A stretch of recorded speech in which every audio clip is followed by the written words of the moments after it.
حصلت اتكلنا على الله، خدنا الاتوبيس من هنا مم. وبعد بالظبط حوالي 500 متر من فندق عموريه اللي احنا موجوده فيه البعثه، ايوه. لقينا فوجئنا كده بطوبه بتتهدف كده من منطقه زراعيه كثيفه، في كثافه زراعيه كده.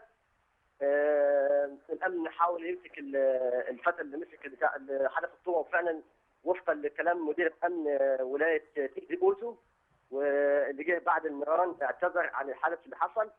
تم القبض على الفتى اللي حصل المشتبه فيه بمعنى اصح اللي حدث الطوبه. بعد كده الفتى بعد ما حدث الطوبه فوجئنا من الكابتن اسامه حسني في بعض الزجاج الصغير داخل عينه. ده الكابتن طبعا. اتفضل. معاك. بعد كده الدكتور وليد عطيه قام باجراء عمليه تنظيف العين اسامه حسني بالظبط. بعد كده جت عربيه الاسعاف وقام باجراء الاسعافات الكامله للكابتن اسامه حسني. طبعا اسامه حسني النهارده ما اتمرنش خالص، ان هو حظ كان واقع على عينه وشويه شاش كده على عينه، ان هو يعني تاكد غيابه عن المباراه ان شاء الله بكره. اذا اسامه حسني خارج تشكيل النادي الاهلي بسبب هذه الطوبه. طيب الاجراءات الامنيه يا محمد، كنت بتقول لي ان عقب الحادث الدنيا تحولت الى سكنه عسكريه. بعد الحادث طبعا وصلنا استمر موقف البعثه الى الملعب اول نوفمبر الذي ستقام عليه المباراه غدا الساعه 10 بتوقيت الجزائر، 11 بتوقيت القاهره عندكم. قام الكابتن حسن حمدي بعقد جلسه مع الصحفيين. ابدا طبعا مضايقته من الحادث اللي حصل، الا انه اكد ان ده حادث فردي لن يؤثر على طيب العلاقه والاستقبال الطيب الذي لقيته البعثه من مسؤولي ولايه تيزي اوزو ومحمد حناش رئيس شبيبه القبائل، السفاره المصريه بالجزائر، ولايه تيزي اوزو. الحاكم بنفسه جه وقدم اعتذاره، محمد حناش رئيس النادي قدم ايضا اعتذاره للحادث. واكد الكابتن حسن حمدي ان هذه الاجراءات او هذا الحادث لن يؤثر في البعثه او اداء اللاعبين فقط على غدا ان شاء الله. وقال ان ده يعني حاجه فرديه مش هينفع ان انا احاسب عليها دلوقتي حاليا، بس اكد ان النادي اتخذ جميع الاجراءات القانونيه لتحفظ حقه. ده بالفعل اللي حصل. طبعا عايز اسالك سؤال مهم جدا قبل ما تسترسل يا محمد. هل قام النادي الاهلي بتحرير محضر ضد الواقعه؟ وهل الكابتن حسن حمدي قال اثناء قعدته مع الصحفيين وكلامه معاكم ان الاهلي سيلجا الى الاتحاد الدولي او سيحافظ على حقوقه بعيدا بقى عن الكلام المعسول والكلام ده كله؟ لا هو الكابتن حسن حمدي اكد فعلا ان هو قدم محضر عن طريق مراقب المباراه الذي اصر مسؤول النادي الاهلي والكابتن خالد مرتجي بالتحديد والكابتن حسن حمدي على احضاره لاثبات حاله تحطيم الزجاج الموجود اتوبيس اللاعبين، بالاضافه الى مشاهده عينيه لاصابه اسامه حسني واحمد السيد داخل الملعب. بس لكن هو ما اكدش حكايه ان هو قدم شكوى للكاف او اي حاجه، الا ان هو اثبت ان النادي قدم الاجراءات القانونيه بتاعته. حافظ حقه في هذا الموضوع. طب اصابه احمد السيد ايه يا محمد؟ طبعاً. اصابه احمد السيد. طبعا.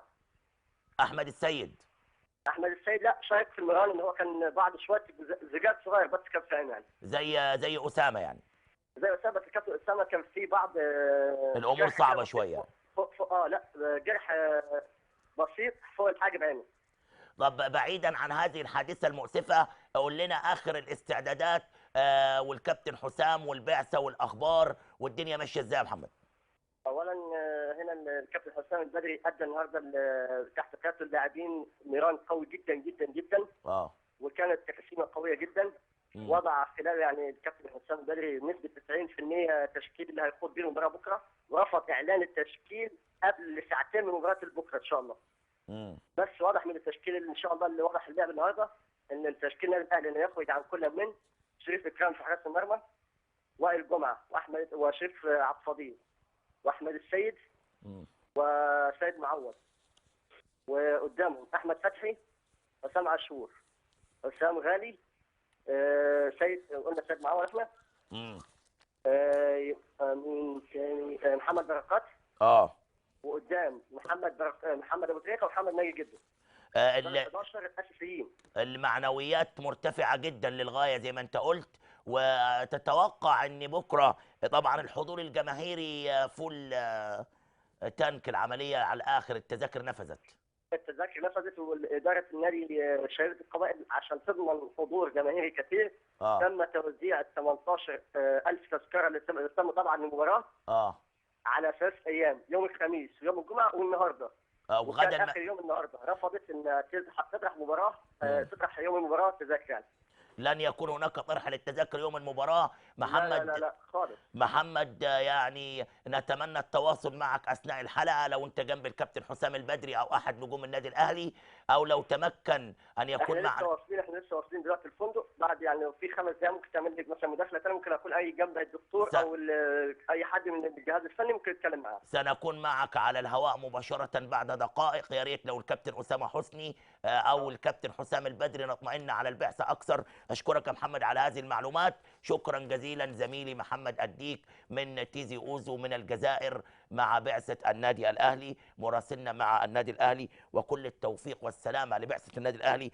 دكتور عمرو، أنا في نقطة بس عايز أوضحها. هو الكابتن حسن حمدي ما بيعملش محضر، هو بيشتغل بطريقة بروفيشنال زي ما محمد روراوة هنا في مصر في بيثبت حالة، يعني بيثبت حالة. بيجيب مراقب المباراة بيشوف الحالة، وهو ما بيعملش محضر ولا شكوى، هو ما بيعملش حاجة.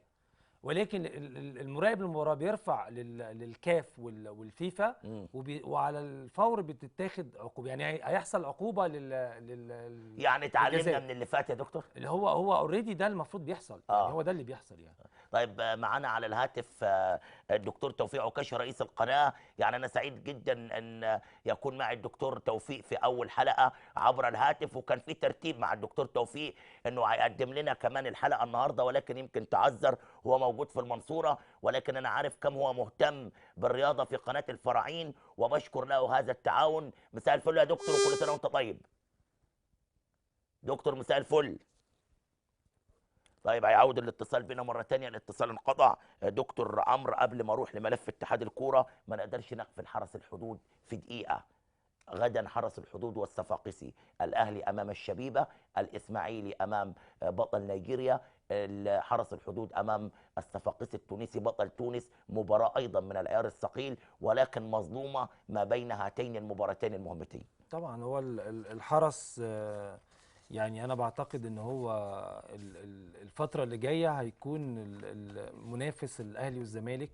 يمكن الاسماعيلي لو حاله فضل اداريا بالمستوى ده هيخش الحرس ثالث مع الاهلي والزمالك، وهنفاجئ بالانديه المؤسسات والشركات داخله مع الاهلي والزمالك. واتوقع في خلال 4-5 سنين اللي فوق مؤسسات وشركات والانديه الجماهيريه كلها هتبقى كلاس بي مش كلاس اي. والله يا دكتور هذه قضيه انت تعبت من الكلام. لا، ما احنا بنتكلم، احنا بنقول احنا عندنا رؤيه ان احنا داخلين على كارثه.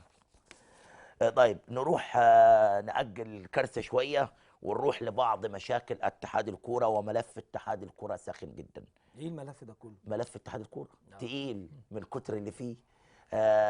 دكتور، انت ممثل لجبهه المعارضه؟ لا لا لا خالص. يعني اولا ما فيش جبهه معارضه. خليني اقول، او هكذا فسر الاعلام المصري او النقد الرياضي الدكتور عمرو بوصفه انه راجل متمسك بمبدأه على مدار الفتره الاخيره. اثبتت انك انت بعيدا كل البعد عن شخصنه الامور. تمام. انك دائما تنتقد سياسات عامه لا تقلل من مدى علاقتك بالاخرين. تمام. سواء كان الكابتن سمير زاهر او اي رئيس نادي ايا كان، السياسه بعيده كل البعد عن شخصنه الامور. تمام. كيف ترى حاله التخبط التي يعيشها اتحاد الكره، خصوصا بعد عوده الكابتن سمير وعقده العزم على تصحيح المسار؟